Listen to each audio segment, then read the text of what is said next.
Hello, everybody. I'm Ed Morin, an Amador County Master Gardener and your moderator for today.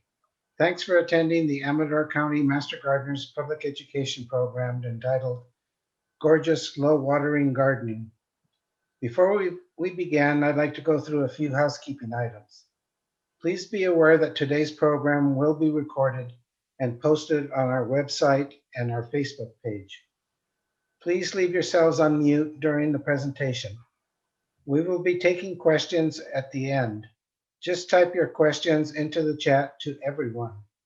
We'll collect them and cover as many as possible today.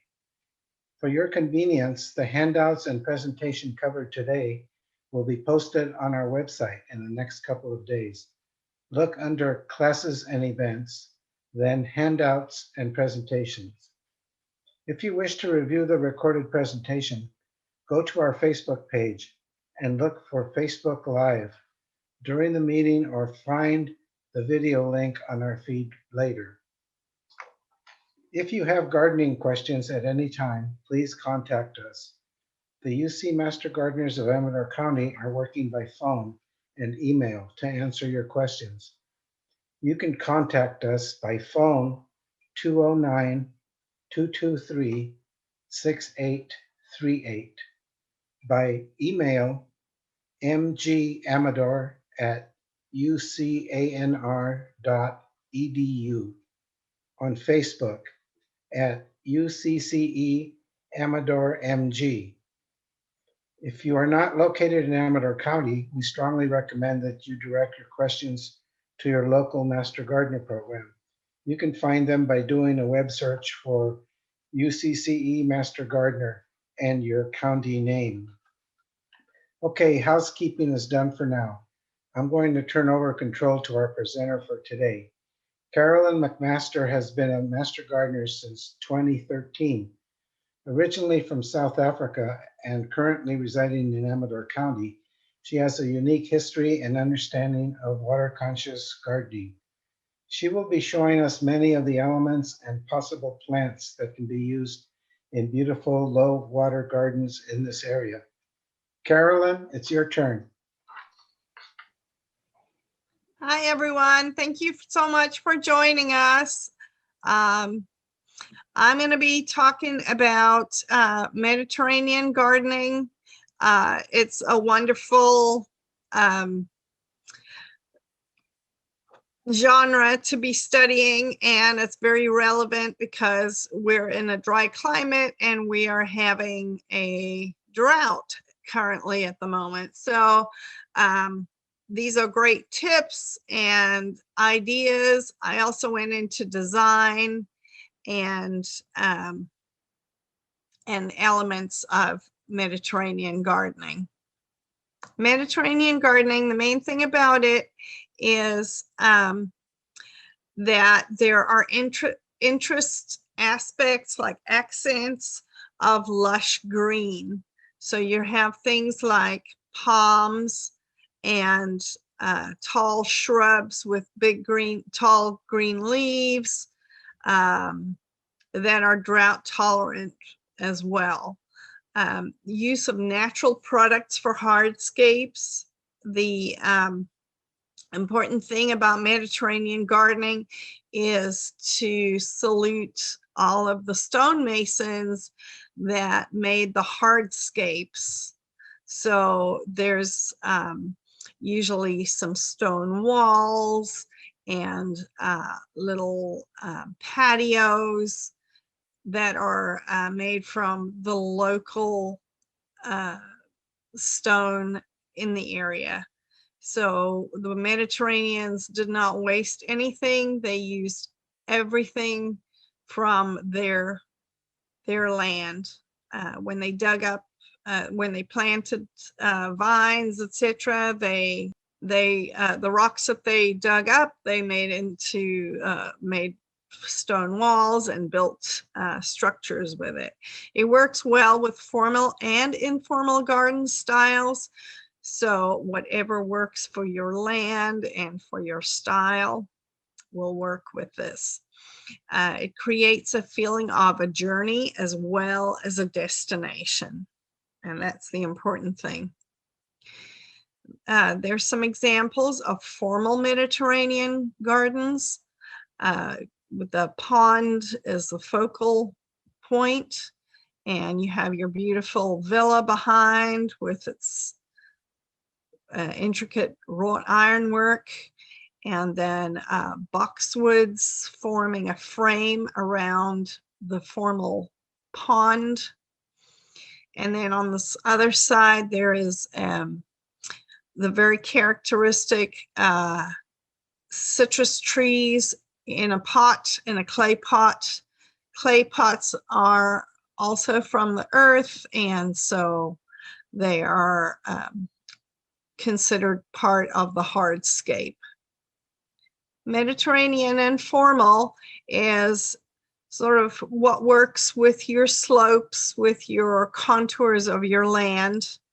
And so here you have a more informal, just plants that have naturalized or been placed asymmetrically on the slope.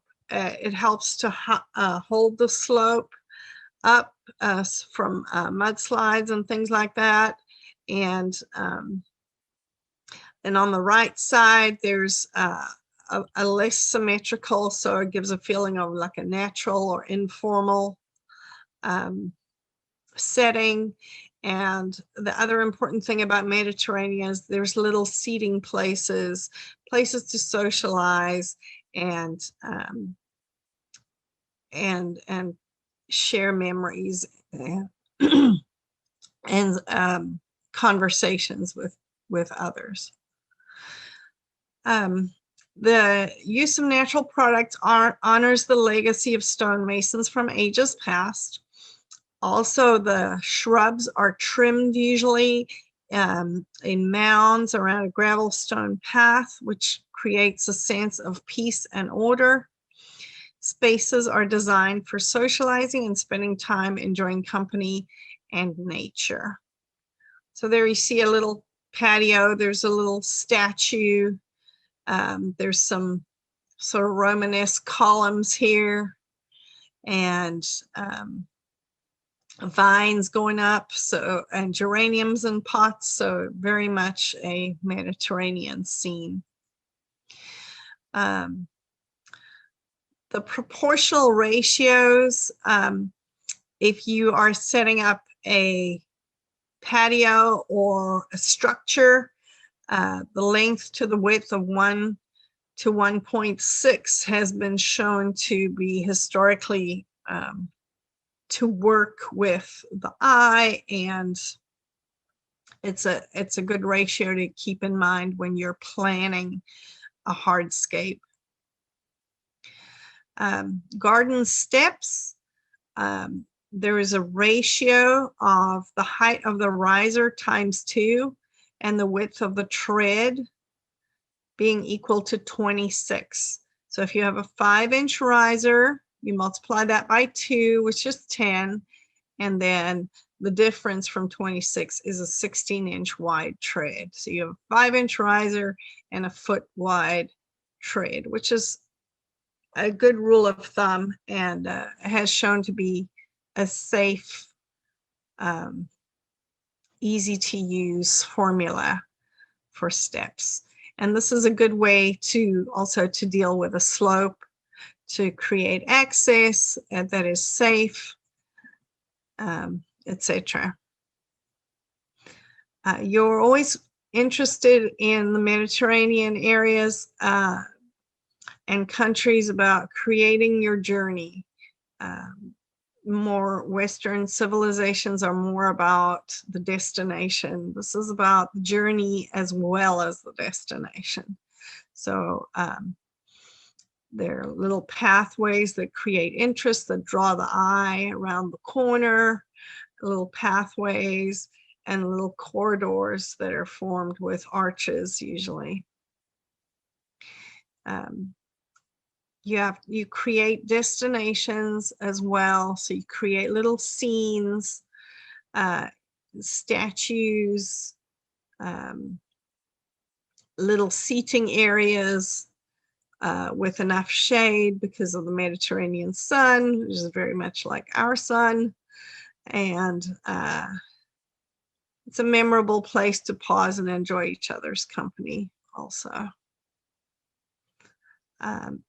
Managing terrain, a lot of the Mediterranean areas are very steep, rocky, so they have terraced to manage the not only access to those areas and making them safe and accessible, but also to reduce water runoff and loss of water, erosion and things like that. So terracing and curved pathways and steps allow us to manage the slopes. And then on a really steep slope, you would use switchback pathways to allow access to steep areas.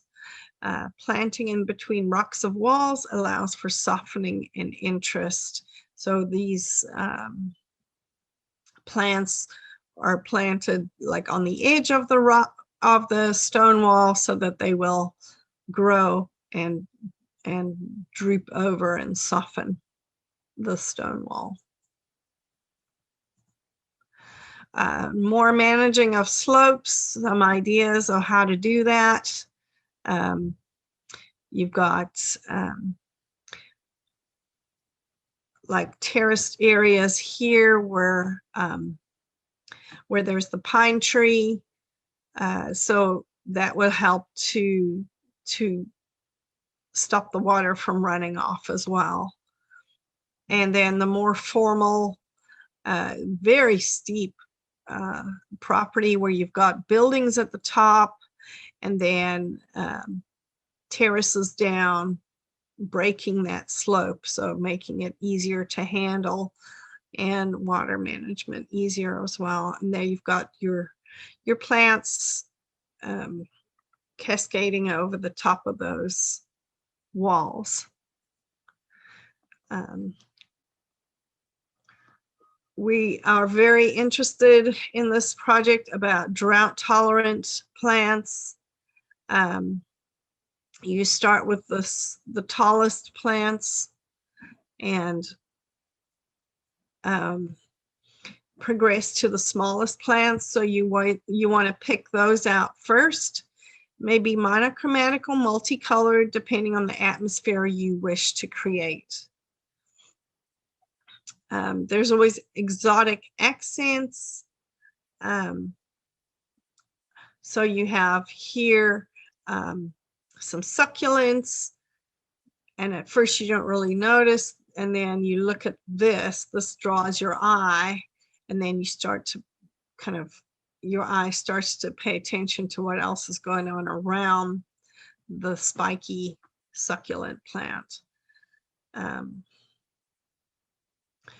Creeping plants cascade over rock walls and draw the eye to notice height and texture of the walls. The succulents, you can use things like shells, clay pots, or just in the ground. And those are really popular right now, and they work well up in the foothills as well as in the rest of California. They are drought tolerant, and they just need a little bit of shade though, because they do dry out and burn as well. So something to bear in mind. And here we have some other pictures. We have some red hot pokers with a palm behind, and some spiky little cactuses, which will have some little brightly colored flowers, and some other succulents that will flower later, and they are more of a ground cover. So, and using a mulch of pebbles, you can use mulch of bark or stone. Succulents that are great to use for interest is yucca. It's very, you get tall and short ones. And so this elephantipes is a great, really drought resistant, tough plant to put even in a corner just to add some interest and a little exotic feel to it. There's some succulents, agave, blue storm here, these bigger ones above the blue flame. And then there's smaller succulents, hen and chicks. You can get a coral red color as well as the usual gray color. And then creeping blue sedum, Echeveria, Aptania. It's also from South Africa, which is where I'm originally from. Baby sunrose. It is a wonderful ground cover and very easy to grow. Orange star plant, Bethlehem sun star. That is also from South Africa. Cannas, red, yellow, and pink, add some color. Aloe ferox, or the candelabra, or Cape aloe is from South Africa. And torch lily or krans aloe. Krans is a Afrikaans word for a small top of a hill, kind of like an outlook area. Common ice plant. These grow all along the California coast, up and down the cliffs. They help to hold the cliffs up. So if you have any areas that that you need to work on erosion control, those are a great, easy spreading, self-seeding kind of a plant. And Delosperma ice plant too.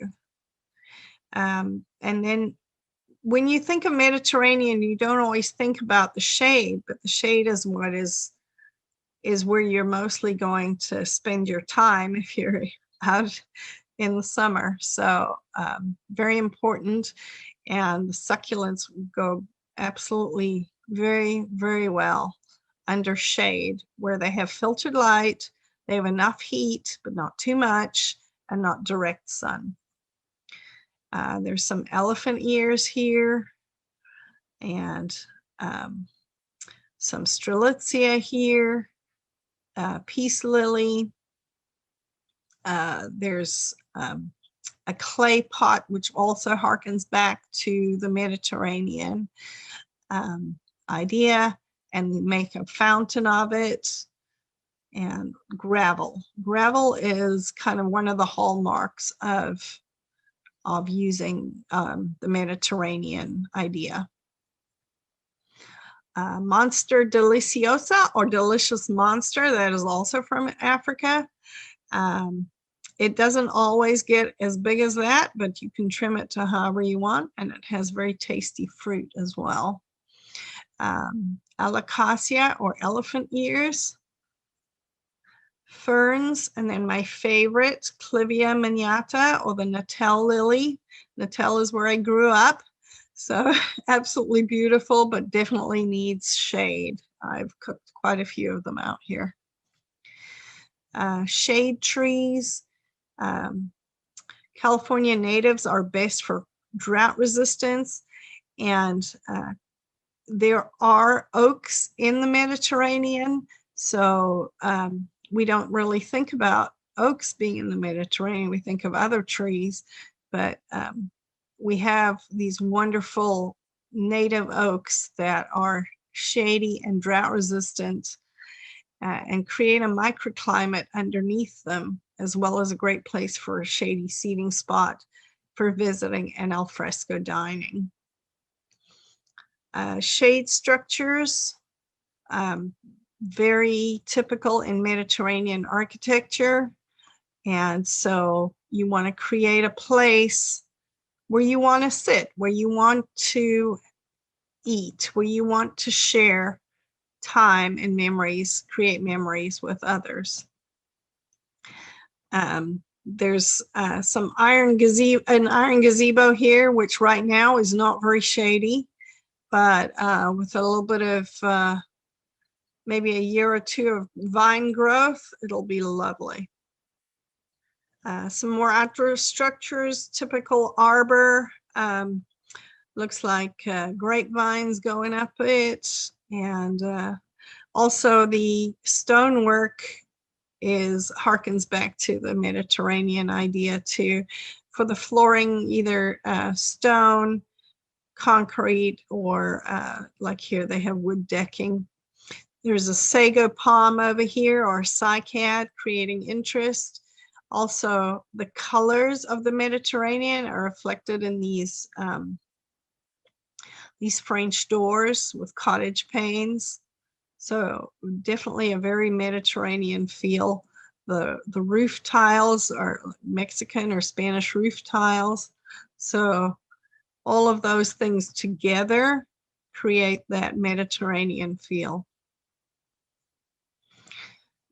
And even though wisteria is not originally from the Mediterranean, when we think about an Italian villa, it usually is with an arbor of wisteria somewhere over a window or an arch. So these are just some beautiful pictures, some Corinthian columns here. Some Japanese maple just to add a color interest to draw the eye. And this is a wooden arbor with the wisteria just sort of happily cascading through it. So even if your arbors are old, the wisteria makes it still exciting and new again. Then, of course, grapevines. Wine is a very important industry in the Mediterranean. And so the grapevines growing over this arbor. And here you're creating a corridor or really a hallway with multiple arches. And I imagine they have a solid top to this because those grapevines get very, very heavy, but just absolutely wonderful with the grapes just cascading through and hanging down. And they do seem to just find a way to do that on their own. So, because I've done that before. And then pink jasmine, also not a native to the Mediterranean, but goes very well in that climate, climbing up a gazebo. And then, of course, don't forget about roses. Roses are not a traditional Mediterranean plant, but once they're established, very I wouldn't say water wise, but if you have one or two, it's worth the investment if roses are your love. Mediterranean trees. There's olive trees, of course, from before the biblical days. And they do actually, depending how you prune them, they can provide quite a decent amount of shade. If you lift them up, you can put some seating underneath, and quite a thick, consistent shade that they provide. And then citrus is traditional lemon and oranges to the Caribbean, to the Mediterranean, and also in the clay pots. So you'll see those on patios. Palms, aloes, and a lemon tree. There's the lemon tree, the aloes, sago palm or cycad, palms, yucca, all creating this very drought resistant, absolutely exotic feel to the side yard of an otherwise very ordinary house. Tuscan pines is what we always think about when we think about the Mediterranean, these absolutely amazing avenues of trees that draw the eye down to the destination there, creating that feeling of the journey to the destination. And in California, they do grow very well. Just try not to block your exit if you need to get out from a fire. So just bear that in mind, because pines and juniper burn like gasoline. Mimosa or acacia, that is another tree that is creates a nice amount of shade. I have to warn you though, it makes lots of babies, so be aware. But if you put it over a concrete patio, you shouldn't have a problem. And then the cycad or the saga palm, very Mediterranean-like. Laurel or nobilis, or the bay laurel tree. You can have it as a tree. It gets rather large, or as a shrub. Most people have it as a shrub, and you can have it as a center point for something like a Mediterranean herb garden. Mediterranean herb gardens is a must-have for Mediterranean cooking. So parsley, which is Italian flat parsley, gives the best flavor. Sage or Salvia officinalis, rosemary, Rosmarinus officinalis, those are the long, straighter limbed rosemaries. And they actually in the Caribbean, in the Mediterranean, they strip off the little parts of the rosemary, and they use the sticks, which are fragrant, and as skewers for kebabs and things like that, so that they impart that rosemary fragrance and taste into the meat while it's being cooked. Thyme, English or French. Lavender, French or Spanish. Oregano, of course, Greek. Marjoram is also a type of oreganum. And tarragon, French. And then the laurel should be Italian or nobilis. It has the best, strongest taste and fragrance.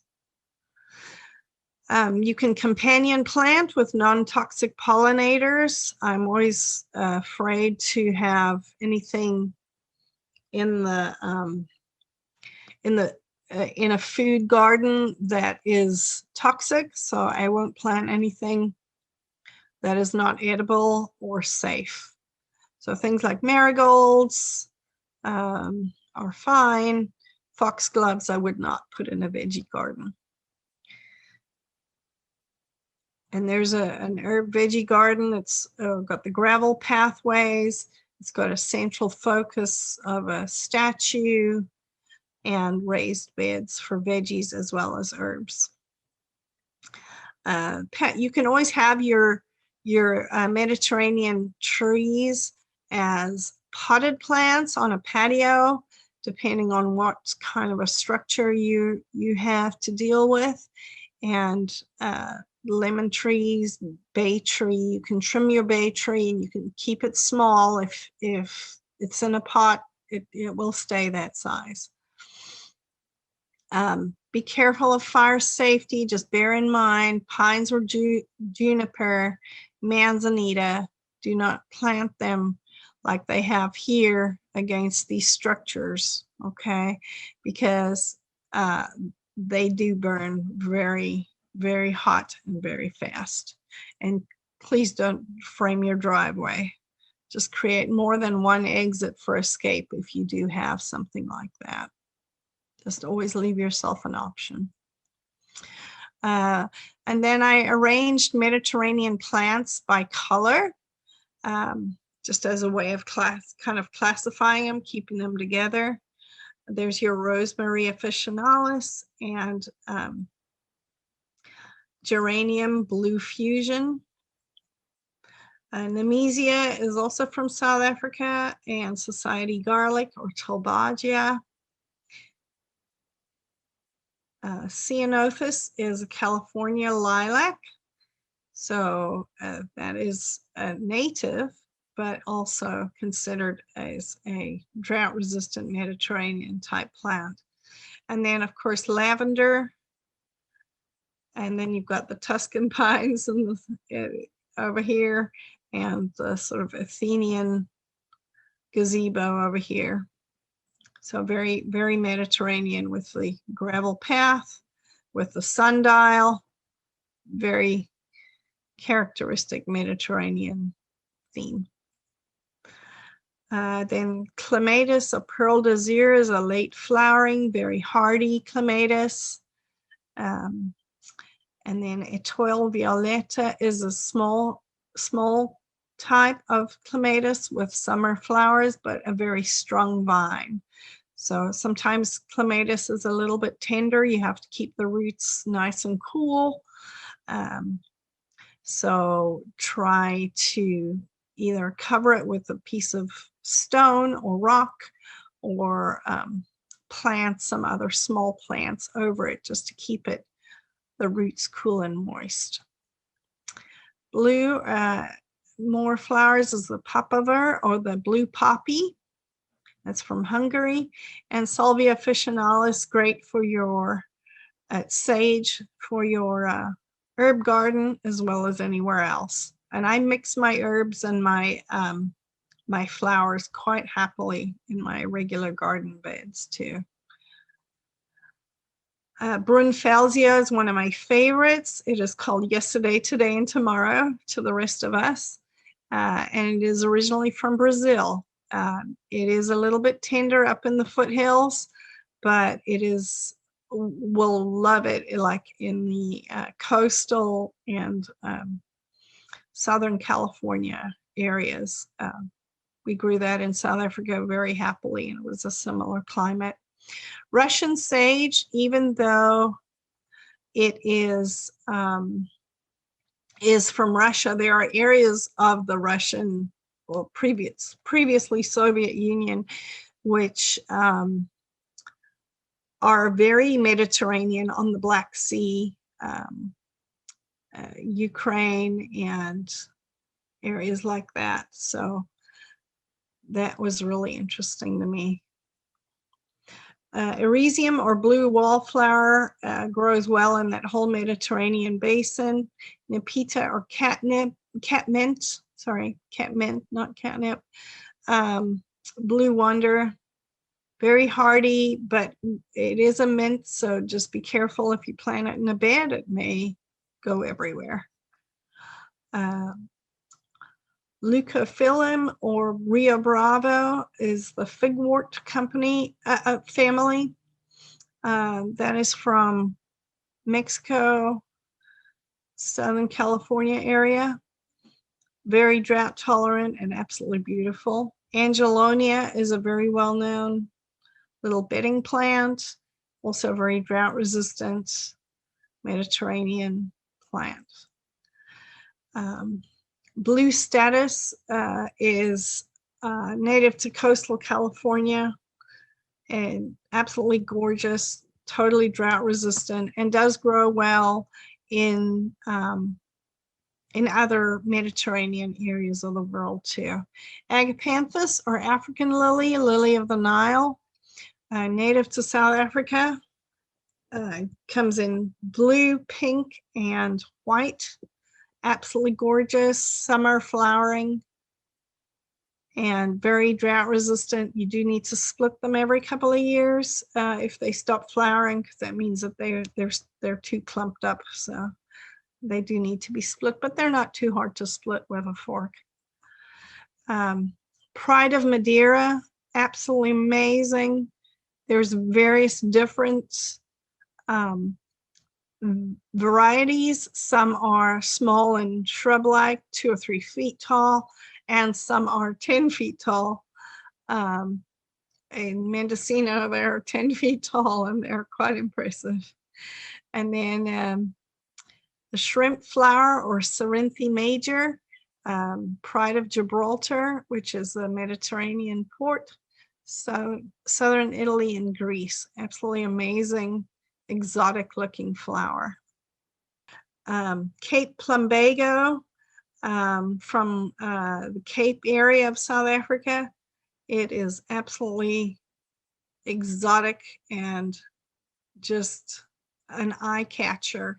When you have a hedge of those, it's amazing, and it's a deeper blue than the imperial one that we otherwise get.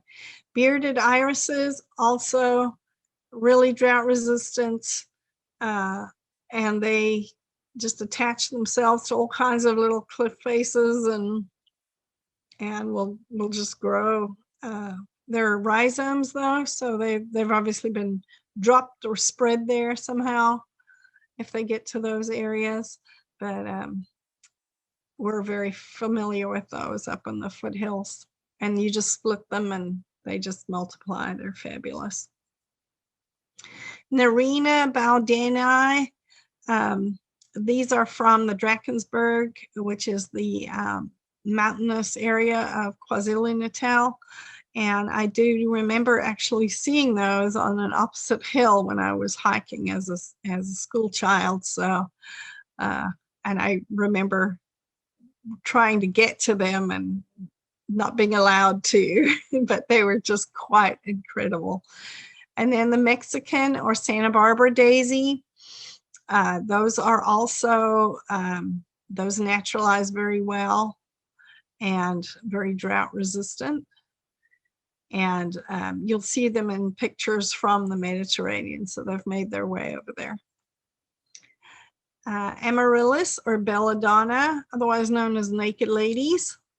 Those are bulbs. Mediterranean bell. You can actually eat the leaves, like kind of like a green onion. So that is safe. Always important to check before you actually eat anything. America maritima or sea pink or sea thrift or thrift plant. Very drought resistant. You'll see that in lots of rockeries. Camelosium or wax flower. It's got small little leaves, and so anything with small leaves is going to be more drought resistant. It has a woody, herbaceous kind of a stem, so that's going to make it drought resistant. So when you're looking for plants and you're not sure if they're drought resistant, if they have thin, skinny little leaves, and think about it, they can't lose much fluid from those leaves, that is going to tell you that those are more hardy to drought areas. Grevillea, there's various different types. This is a little shrub, very exotic looking, peaches and cream. And then Daphne is a sweet, fragrant shade plant. And then there's the long john, which is a shrub.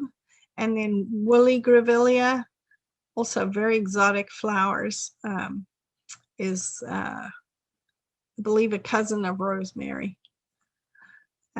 Euphorbia is the classic quintessential Mediterranean flower. And it's in red, pink, light pink, and white. And then clematis, not sure how you say it. Anyhow, Serosa is the type that is from the Mediterranean area, very hardy, smaller flowers, strong vines. And it is part of the ranuncula family. And from the Balearic Island here is Balearica, and Freckles is a beautiful pink. And then Spiraxis is a bulb from South Africa. Your bulbs are going to be very useful, low maintenance, low water in your rocky, drier areas of California.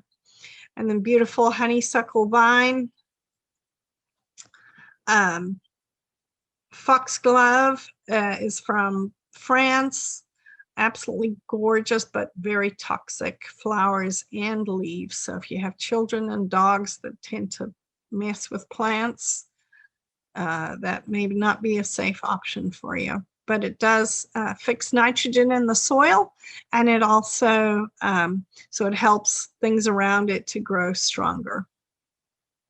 Ixia is another bulb from South Africa, absolutely amazing, different colors, low maintenance.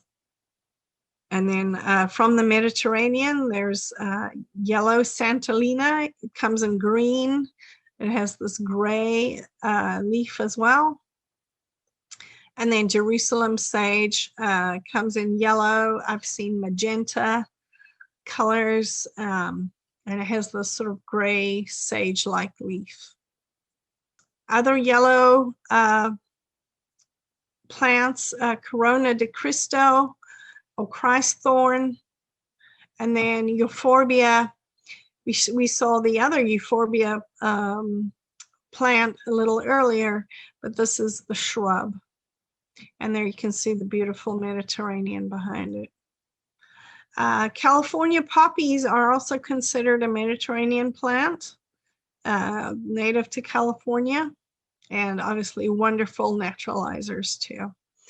Gloriosa superba, or glory lily, or flame lily, is a beautiful bulb. If you can find it, it's amazing. Erythrina, or coral tree, Christogali is the type that is from the Mediterranean. And I have a close-up of the flower. It's very exotic looking, kind of a little bit like a cluster of calla lilies too. Scadoxus, or paintbrush lily, is native to Central and Southern Africa. Schizostylus coccinea, crimson or river lily, crimson flag, those are its other names, native to South Africa and Zimbabwe. And then Xanthodeschia romani is the type from the Mediterranean, and it is available in burgundy, or the black is Odessa, very exotic, and also in pink. Watsonia, or bugle lily, very drought resistant. See in the beautiful scene here with yucca in the background and some pines, so very drought resistant. Crocosmia grow well in shade and sun. They come in red and yellow. Cnifophia, or red hot poker, or torch lily, is native to South Africa also. And Villosa babiana, or baboon flower, is a really exotic one that I came across only after I lived here and did some research, but I've never seen them in real life because they're in a different area of the country that I lived in. But apparently the baboons love to feast on the corms of these plants, and so that's why they got called a baboon flower. And then you don't get too many white Mediterranean plants, but the ones that they are very, very stunning. So the Hymenicalis, or spider lily, is part of the Amaryllis family, and Xanthodeschia ethiopica is the calla or arum lily. And then white agapanthus and Clematis cerosa, Wisley cream, that's also from the Mediterranean area. And then multicolored bulbs, freesias and ranunculus are originally from South Africa also. Gladiolus, or sword lily, and Strelitzia, bird of paradise, originally from South Africa. And then these were the books, the sources that I used: Gardening the Mediterranean Way, Heidi Gildemeister, who's considered the aficionado in Mediterranean gardening, and Private Gardens of the Mediterranean by Jean Moose. And he is a garden designer in the Mediterranean. And then Works Cited. These are internet sources that I used. And thank you for listening to this presentation, and I hope you will enjoy the journey as well as the destination. Thank you. Okay, thank you, Carolyn. Now's your opportunity for questions, and if you would just type them in the chat, we will pass them on to Carolyn and do our best to get them answered.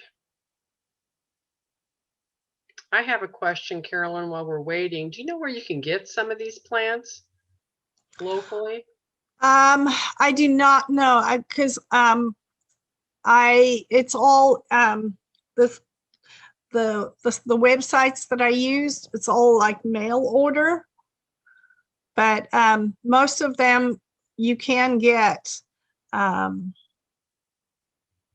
shipped to California. It's not a problem. Okay, I'm also amazed just you went through that list, how many of those I already have in my garden and didn't know. Exactly. And I think that that's exciting, because then we're like, oh, well, we're already halfway there. Okay, You know? we do have a question here. Do you know any good drought-resistant fruit and vegetable plants that you can grow in a vegetable garden aside from herbs? No, I do not.